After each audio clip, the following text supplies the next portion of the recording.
E bom dia, boa tarde, boa noite!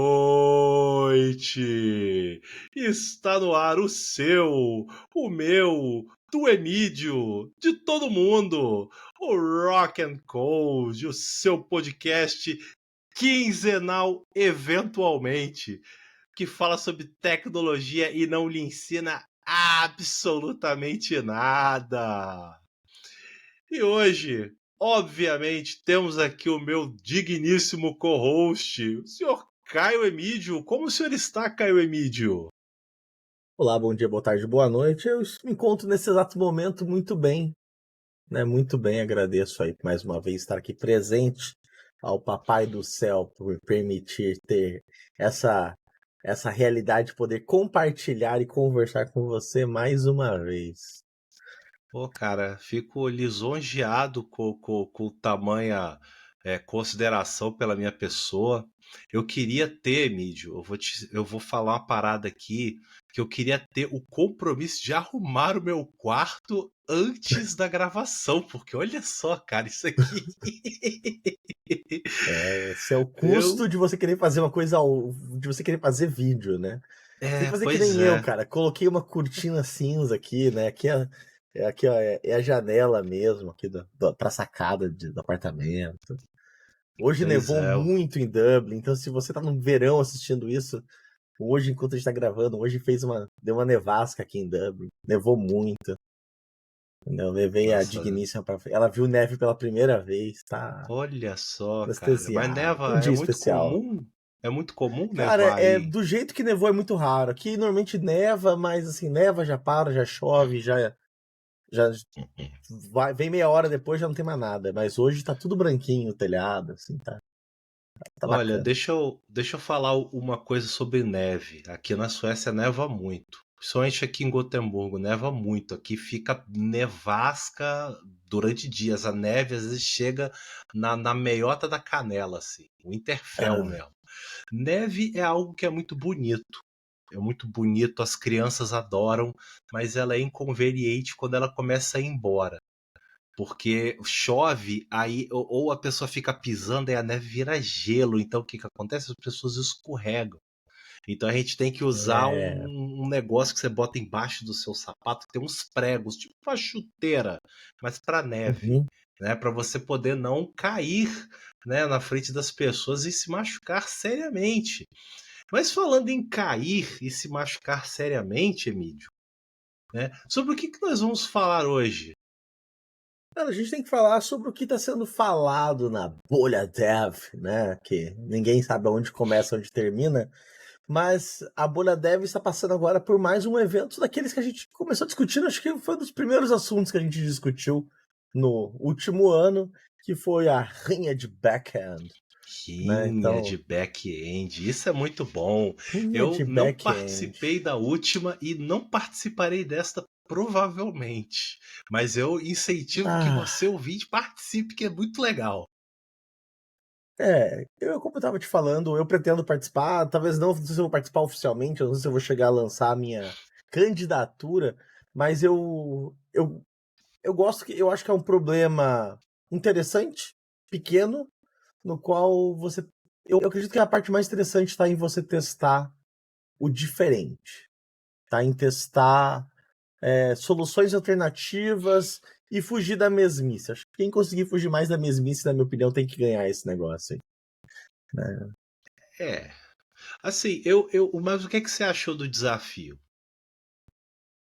Eu acho que é um desafio fácil de ser compreendido, é um desafio para todos os níveis, foi o que a gente discutiu aí previamente, né? Eu acho que é um desafio que é para 100% dos programadores. Acho que qualquer programador hoje que tem um mínimo de conhecimento aí, cara, de qualquer linguagem de programação e qualquer banco de dados consegue fazer. Não tem nada de muito difícil. Dá para ser utilizado qualquer tipo de linguagem com qualquer tipo de banco de dados. Você tem hoje um desafio que é interessante. Não sei muito bem assim o que eles vão. Eu ainda não cheguei ainda sinceramente a dar uma lida sobre qual vai ser os critérios de para determinar se alguém ganhou ou perdeu. Acho que no último lá até teve. vídeos de pessoas no YouTube depois criticando e não. Mas, enfim. É mais ver como é que vai ser, como é que vai ser testado e como é que eles vão garantir as devidas pontuações para definir quem ganhou. Mas, volto a falar, na minha opinião, deveria ganhar quem faz umas soluções mais diferentes com uma performance legal, eu acho que já é extremamente claro. Fugir do comum, né? Fugir do comum. Você falou uma coisa interessante. Teve gente fazendo vídeo reclamando da rinha? Teve, cara, teve. Da primeira rinha, da rinha do ano passado, teve. Falando que os caras não analisaram direito, acho que tinha. Eu não lembro muito bem ao certo. Se você ouvinte, após esse episódio, fala assim do que esses caras estão falando, eu acho que nós chegamos a citar no episódio da rinha do ano passado. Sobre esses vídeos, sobre. Eu lembro que tinha um post no Twitter de um cara gigantesco. Você foi o cara que leu. Eu lembro que você me explicou por que o cara tava criticando lá a questão da. Mas assim, cara, a gente que critica, mas não produz nada, né? Já sabe como é que o negócio funciona. Eu acho que o. Esse ponto assim, se naquele episódio eu fui brilhante, eu não sei, porque eu não me lembro o que eu falei. Eu teria que voltar no episódio. Pode ter sido e um ouvir. lapso. Eu teria que Não, ouvir cara, você é um coisa, cara né? brilhante, cara. Você é meu chefe aqui, cara. Eu tenho que apertar o saco, cara. Muito obrigado pelas palavras, né? Mas você não vai ganhar aumento, né? Já avisando que o podcast está em crise, né? Eu tenho que cortar gasto. Por isso que eu não tenho cenário. Eu vendi o cenário para pagar a licença aqui do Riverside. Daqui a pouco estou vendendo os microfones. Mas uma coisa, cara, eu gostei mais desse tema do que do anterior. Eu achei o anterior muito teste técnico de firma, o anterior. Eu, sinceramente, agora esse eu já gostei. Esse eu fiquei com vontade também de participar extraoficialmente. Eu ia fazer, mas eu não ia submeter.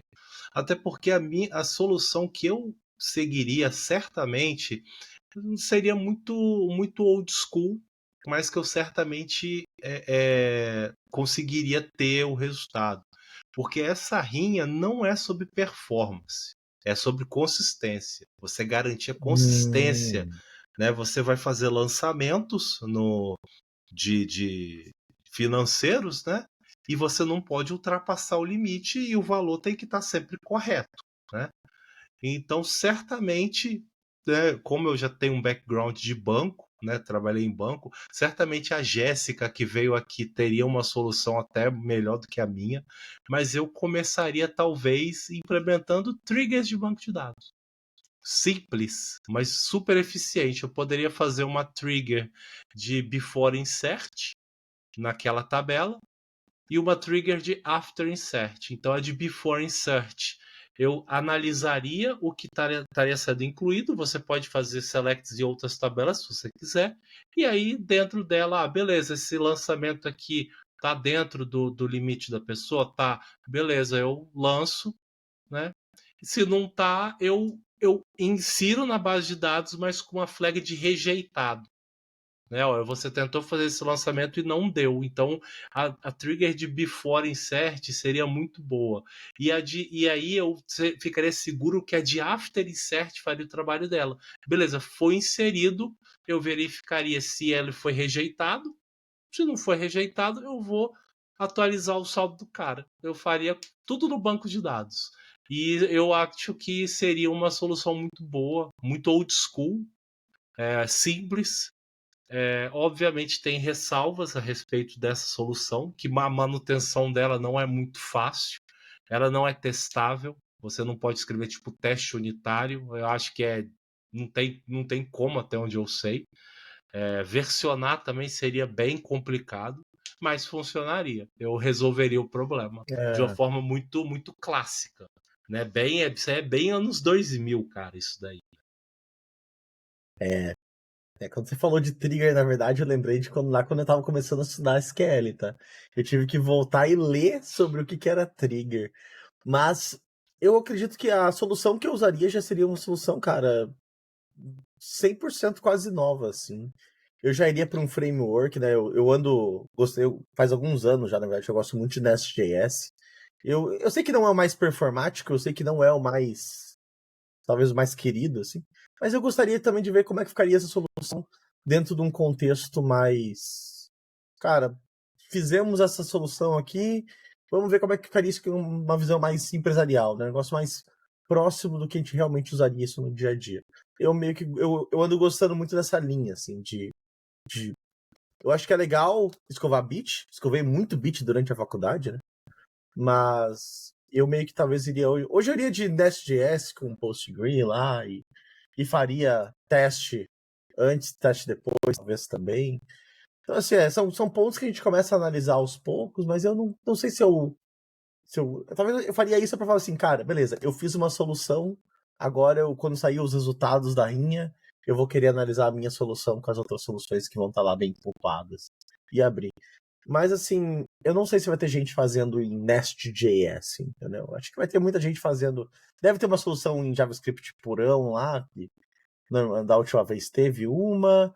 E vai ter muita coisa de Golang, vai ter muita coisa, talvez um PHP lá, vai ter.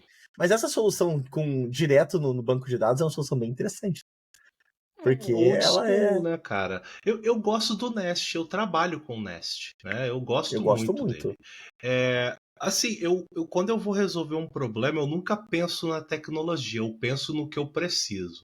Vamos supor o seguinte: olha, Edgar, eu não quero essa solução no banco, eu quero outra solução. Tudo bem. Então eu faria essa questão a nível de controller. Eu barraria a requisição no controller. Eu poderia fazer um middleware, por exemplo. No caso do Nest, você pode fazer um interceptor, talvez seria muito exagero, mas você pode fazer um middleware, por exemplo, que quando você receber a requisição, você já olha ali o que é, né? E aí você pode, sabe, já tratar ali, e às vezes você barra ali.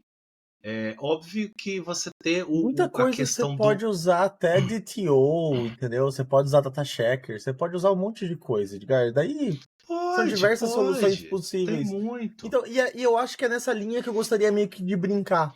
Sabe por quê? Nada contra quem escova bit, eu acho muito legal. São soluções que eu gosto de ver prontas pra eu olhar e falar, nossa, como é que esse cara pensou aqui, né? Realmente, tal. Mas eu gosto de pegar, por exemplo, assim, dificilmente eu vou pegar um problema desse. Imagina que eu recebo uma proposta de fazer um projeto parecido com esse na vida real mesmo, no trabalho. E então eu vou. A gente já sabe, cara, que nós vamos acabar crescendo sempre o sistema por um framework ou por alguma coisa. A vida real é essa, né? Então, é mesmo como eu penso, assim. Então eu falaria assim, cara, eu faria isso, eu usaria o middleware lá ou dá pra fazer middleware no Express também, né? Se você quiser, tá tranquilo. Tudo que você faz no Nest dá pra fazer no Express. Tudo. Sim. Então, eu faria lá o middleware, faria teste antes, teste depois, faria alguns testes relacionados a tipagem em DTO, colocaria ali só para deixar bonitinho, entendeu? E faria alguns testes de unitários e tudo mais para garantir, só questão da minha própria aplicação mesmo. E o resto, teste de carga, não tem muito que para onde correr. Olha, É isso. assim, a nível de desafio, Emílio, eu vou te falar. Agora eu tô falando da rinha, em especial. Uhum, Eu faria o mínimo, pra ganhar. uhum, Se eu fosse entrar, eu ia entrar pra ganhar. Obviamente eu não ia ficar perdendo tempo escrevendo teste unitário, que eu não vou ganhar pontos com isso. Eu não vou exato. ganhar pontos, por exemplo, fazendo em Rust. Então eu vou fazer em Node, que é a tecnologia que eu sou mais forte, né?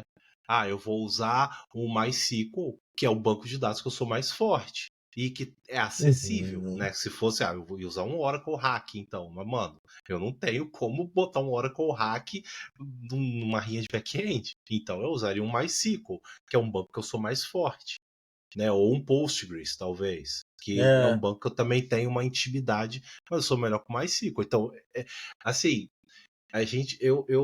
eu entendo o raciocínio de fazer isso, fazer aquilo, mas, mano, pensa, tudo bem, rinha, e agora vamos explorar essa solução pós-rinha. Você quer entrar para ganhar? uhum. Meu irmão, faz o mínimo, para você É quem for submeter pra a entrar pra solução ganhar, eu iria boa. de Rust, eu iria aprender como é que faz só o básico do Rust, porque eu preciso.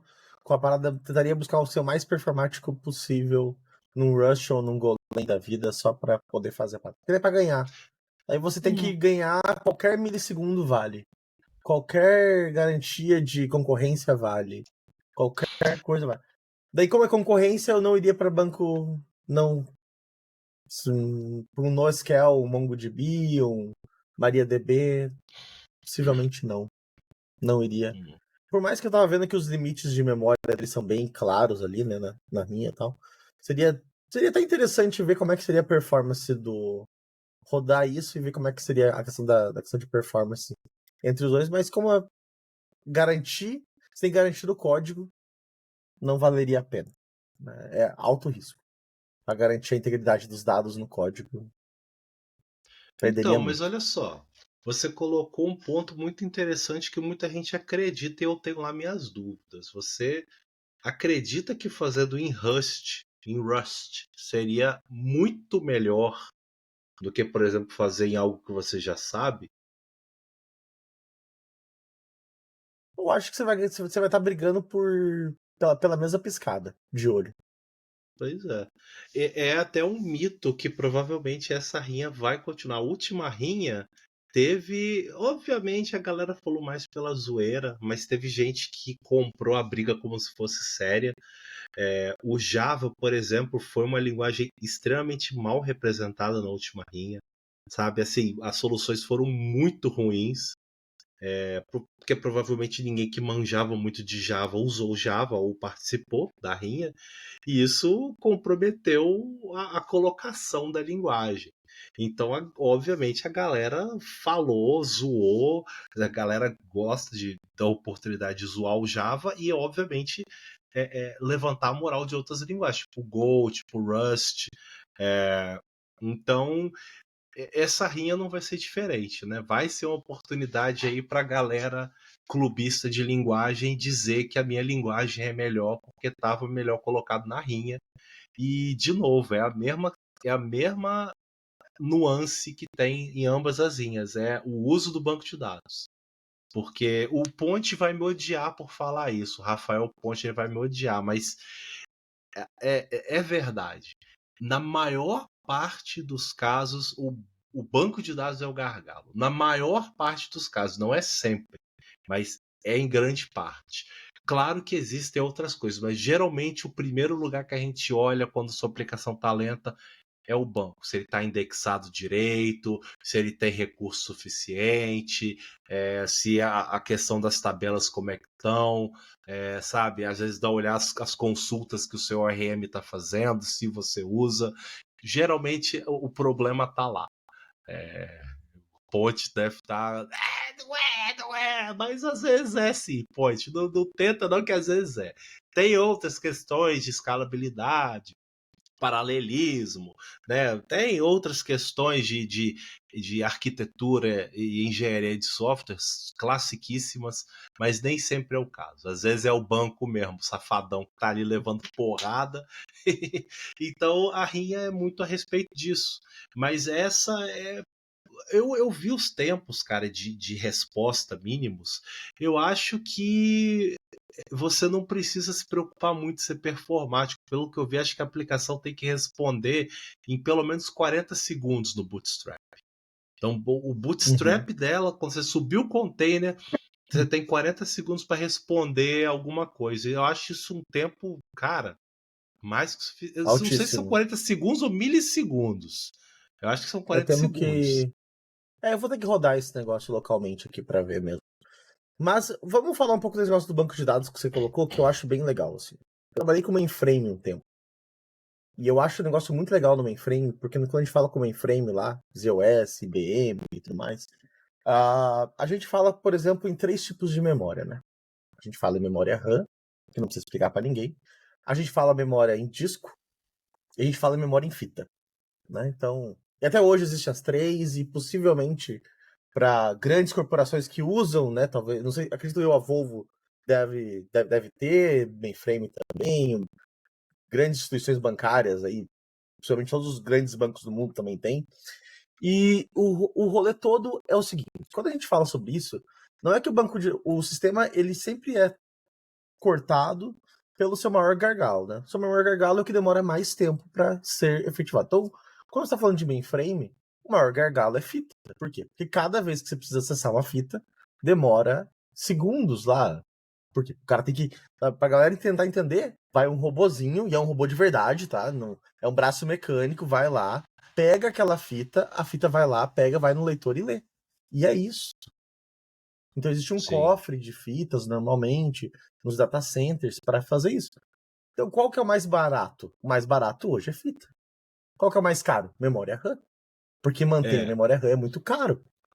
Quando Então, tem o robozinho, né, Mídio? Porque às vezes antigamente eram pessoas. é, é o como é que é o nome daquele cara, daquele personagem do Zorra Total, daquele faz tudo? Severino, é o Severino. Severino, pega a fita A38B lá e bota no cabeçote, por Exato, e favor. vai correr, joga no cabeçote.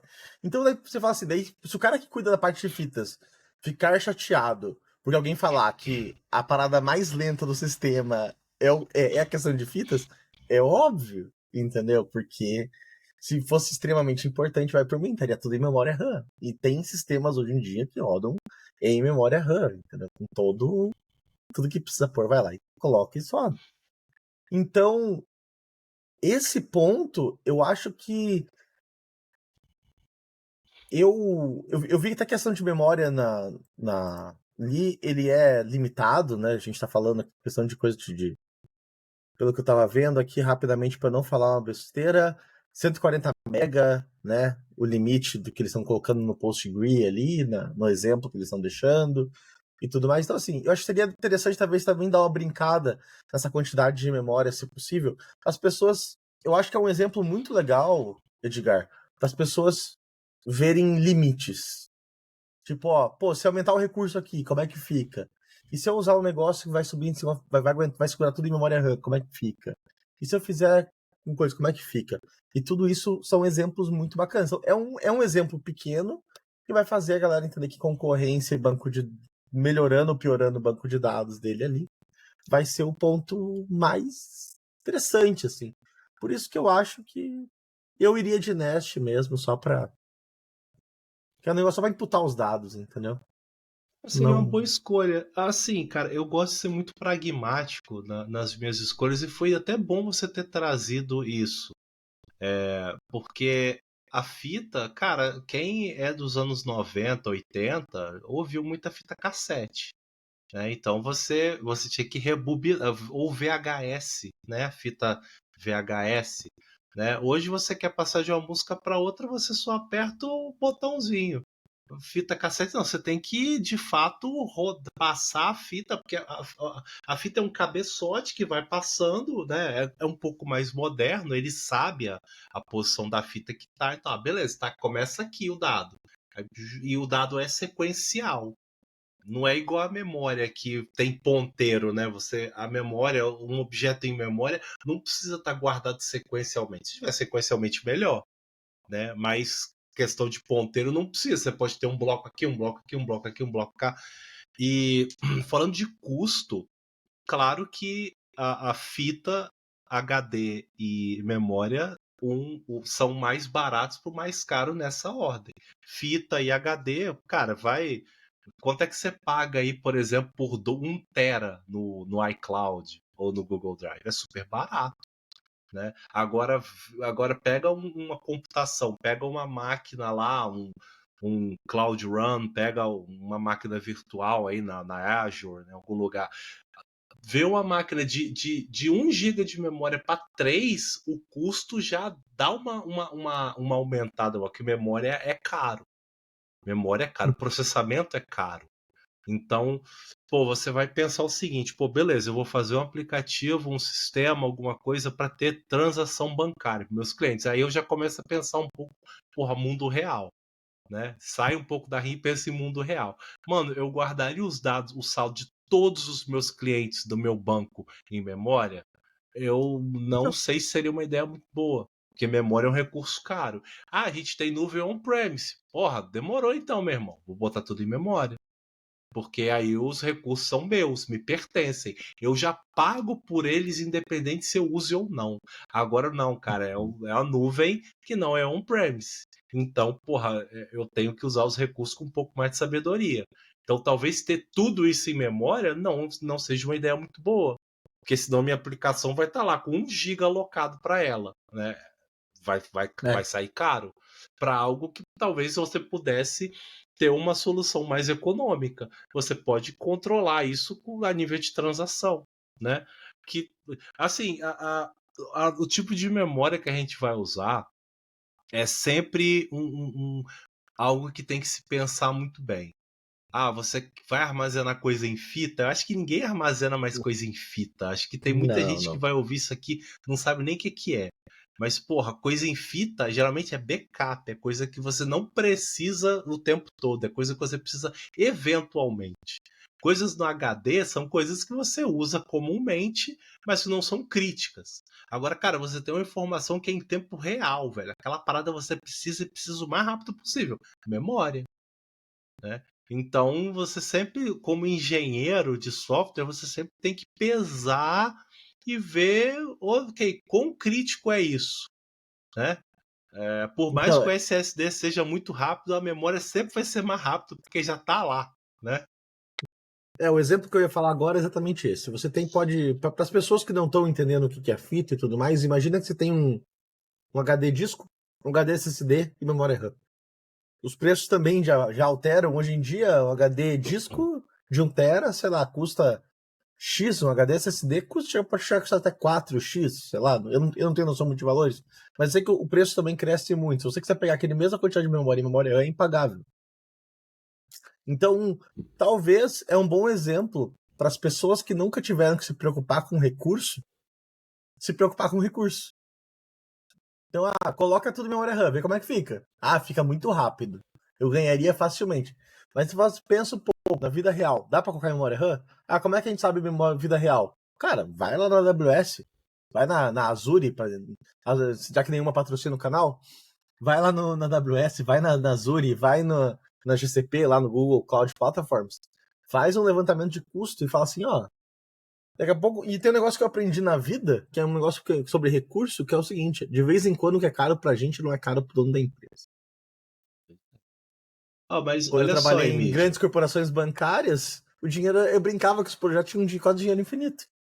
Mas banco tem dinheiro. Mas olha só, Emílio, você falou uma parada interessante. Por exemplo, vamos supor que você vai e me submete uma parada que tá tudo em memória.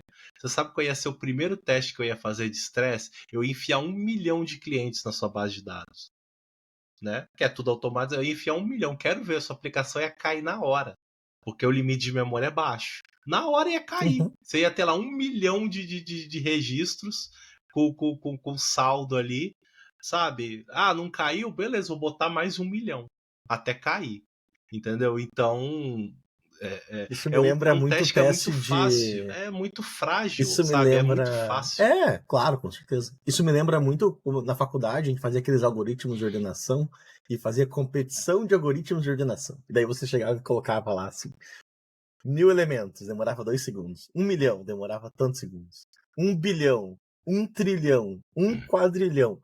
Ficava lá, 1 quadrilhão para 1 quadrilhão, cara, mudava tipo 10 horas. Deixava 10 horas o programa rodando no computador para aquilo ali ordenar todos aqueles elementos.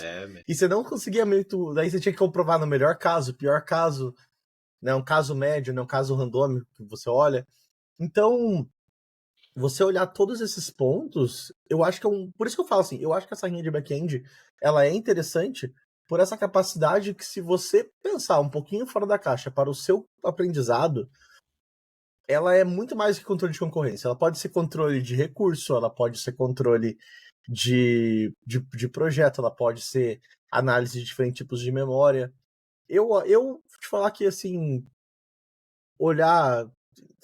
Tem um negócio de load balancer aqui que, para quem nunca trabalhou, é interessante. Então, assim, eu acho que para um cara hoje, senior tech lead, é meio que para falar assim, cara, vou entrar para ganhar. E eu acho que hoje, eu sendo chapeuzinho de júnior na cabeça, né, se eu tivesse colocado um chapeuzinho de júnior aqui, eu falaria assim, cara, eu vou entrar para aprender. Então, o O que eu mais domino? O que eu mais domino é isso aqui. Eu faria primeiro mais domino. Consegui fazer? Consegui. Cara, vamos mexer um pouco nos recursos aqui. Vamos virar, já que os recursos estão determinados. E se eu aumentar a questão do recurso aqui? E se eu diminuir a questão do recurso aqui? E se eu colocar o recurso de um jeito X, do jeito Y? O que muda isso no comportamento? Porque na vida real, no dia a dia, a gente não consegue fazer esse tipo de teste. É muito raro. Porque a vida real é corrida. A vida real lá, esse botãozinho de mexer na quantidade de recurso ou não tá na mão do júnior, não tá na mão do pleno, e muitas vezes nem do sênior. Tá num time de DevOps, lá não sei aonde.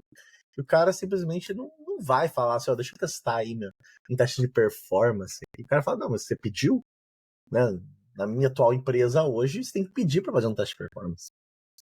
Você tem que chegar, Pedir bênção, requisitar uma máquina. Você tem que pedir uma benção para fazer o teste de performance. Eu acho que é legal ser assim, sinceramente. Abrir um Mas eu acho que é legal um pouco ser assim. Manda eu acho que é legal ticket em 2 vias, sim.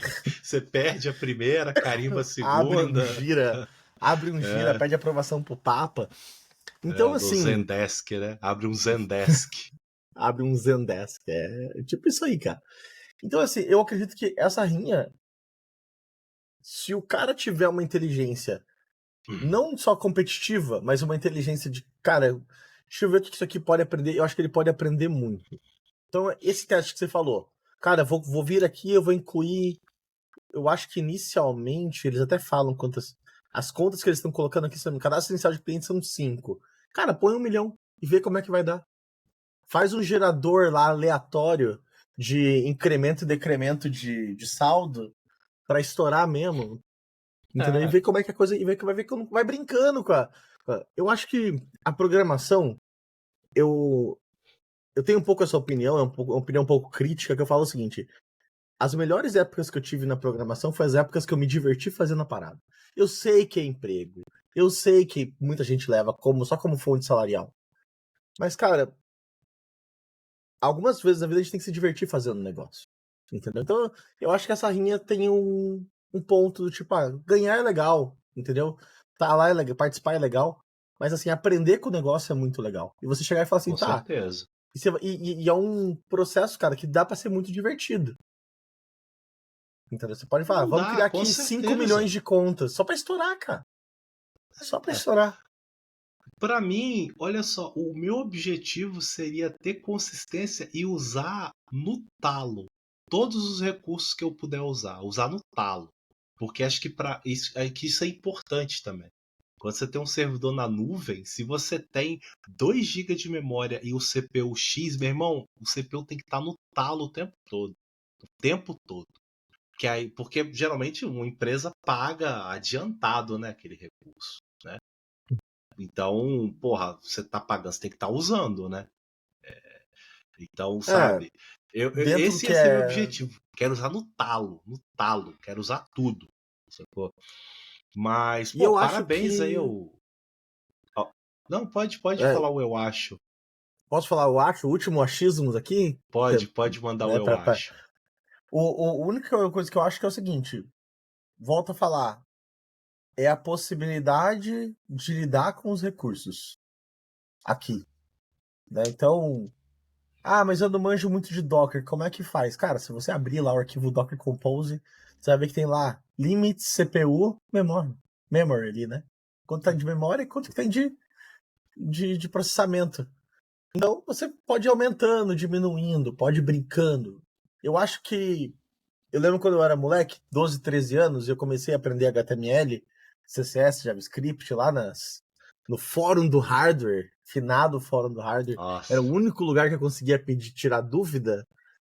E eu tinha lá meus 12, 13 anos. Era Clube do Hardware. Clube do Hardware.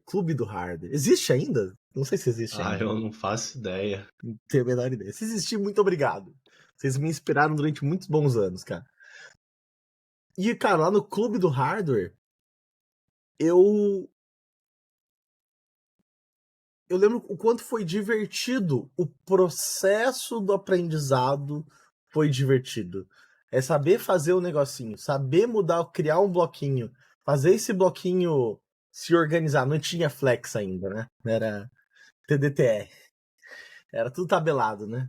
Então, tava, tipo, você saber e se divertir fazendo o negócio. Eu acho que em algum momento a gente cria uma carcaça do tipo, é aprender o framework, é não sei o quê, é saber exponenciar, é saber fazer dinheiro com isso e tal. Mas eu acho que as pessoas mais legais que eu ando conhecendo atualmente nessa área de TI são as pessoas, cara, que acabam meio que se divertindo fazendo um negócio. Assim, o cara. Porque se divertindo, ele consegue virar um parafuso aqui, apertar ali e tal. E daí quando você chega pro cara e fala assim, cara, como é que você faria isso? Ele tem umas ideias sensacionais. Assim, eu faria assim. Eu faria o trigger. Eu aposto que você aprendeu o trigger se divertindo. E daí hoje você olha e fala assim, pô, se eu for apontar uma trigger, poxa, eu colocaria o trigger. É um negócio menos 2000. Mas é legal, é divertido, é bacana. O trigger eu aprendi me fudendo no trabalho. Eu tive que mexer numa trigger, num cursor, eu não fazia ideia do que era aquilo. Mas, cara, parabéns aí ao Zan Franceschini, não sei como é que fala o nome dele, Franceschini, né? Propôs, achei uma iniciativa muito maneira. Tomara que tenha mais rinhas. Pô, cara, conselho pra você que vai fazer, foca no que você sabe. Usa o que você sabe? Primeiro, né? Se você quer participar, quer competir, usa o que você sabe, né? Provavelmente Docker, alguma coisa você não vai saber tão bem. Então, se você sabe tudo, se você quiser botar alguma coisa que você sabe mais ou menos, demorou, vai ser legal. Né? Ter alguma coisa que você não sabe tão bem vai ser divertido. Né? Mas não encha uma stack de coisas que você não sabe, que você não vai sair do lugar. Né? Eu não gosto muito de dar conselho, mas esse eu acho que é aquele professional courtesy. Né? A famosa professional courtesy. Mas é Uma isso então, cortesia né? Já profissional. estamos. A cortesia profissional, né? Então, mas eu gosto do professional courtesy. Eu sempre quis usar isso, né? Numa frase. Hoje eu tive a oportunidade. Muito obrigado, Emílio, por me prometer por me proporcionar a oportunidade de usar esse termo maravilhoso. Né? Queria agradecer também o seu tempo por estar aqui gravando e queria saber se você tem algum conselho para os participantes ou você tem alguma reclamação, algumas últimas palavras antes da gente seguirmos aí na nossa sexta-feira. Cara, eu falaria para as pessoas, independente de qualquer coisa, o benefício do prêmio não vale tanto quanto o benefício do aprendizado que vocês podem ter. Entendeu? Então, até parabéns aí ao Zan Franceschi, né? Franceschi, deve ser Franceschini ou Franceschi mesmo, se for seu sobrenome. Cara, acho que é um projeto muito legal, ele move comunidade. Né? Move comunidade, eu acho que de um jeito inteligente, não é uma crítica, é realmente um elogio mesmo de tipo, precisamos de coisas assim para movimentar a comunidade e que as pessoas entendam que o resultado não significa, volto a falar, a gente pode acabar comentando um pouco quando sair o resultado. A data do resultado vai ser no dia 14 de março, então se você está escutando esse áudio aí, você tem mais alguns dias para fazer, 14 de março de 2024. Então se divirta. Vai lá, É isso aí. aprende, troca, entra em comunidades, conversa com as pessoas, tire dúvidas. Puta, não sei como fazer. Cara, pede uma mentoria. Né? Pede uma mentoria. Eu não lembro a vez que eu não respondi o que alguma pessoa me perguntou. Assim. Mas eu sinto que muita Geralmente gente já falou pra mim que fala que tem vergonha de me perguntar as coisas. não, nós somos muito solícitos, nós somos muito legais. Então, se você vier com uma dúvida, se você me perguntar, eu vou falar, usa trigger. O Emílio já vai, o Eu falo, Emílio usa o já que você vai quiser, explorar cara. outros caminhos. Eu vou te falar, usa Usa. trigger. Emílio, eu treino campeão, cara. Eu treino campeão. Né? Para mim, quem recebe uma dica minha é para ser campeão, é para ganhar. Então, jogue sujo, né? Aumenta a memória sem querer ali, joga sujo, cara. Eu Isso sou aí, assim. chefe. Isso É aí, isso aí. chefe. É isso aí, chefinho. Chefinho, você tá certo. Você tá sempre certo, chefinho. Mas a gente podia chamar o Zan Franceschini algum dia aqui no Rock and Code. Será que ele vem, cara? Cara, São Francisco, se você está escutando isso, venha. Ele Venha escuta. contar a história do Arrinha de Backend. Isso, entendeu? Porque a minha amizade com o Edgar começou com a rinha de back-end. isso, Então, isso. Uniu então a rinha corações, de cara. back-end uniu corações, cara. Uniu pessoas, propósitos, famílias, entendeu? Hoje somos É. dois brasileiros vivendo na Europa e pô, seria muito legal ele vir aqui contar a história da rinha de back-end. É, olha só, o Emílio que me convidou para ir ver o jogo do Brasil com ele lá em Madrid. Infelizmente tive que Vamos, declinar. Tamanha vamos, cara. honra, Eu tive nem que comprei declinar. ingresso. Não, infelizmente eu não posso, mas ele falou vamos, né? Então eu fiquei super lisonjeado, né, com esse convite, irmos a Madrid para apreciarmos um evento da seleção brasileira, mas tive que declinar. Tudo isso por causa da rinha de É back-end, cara.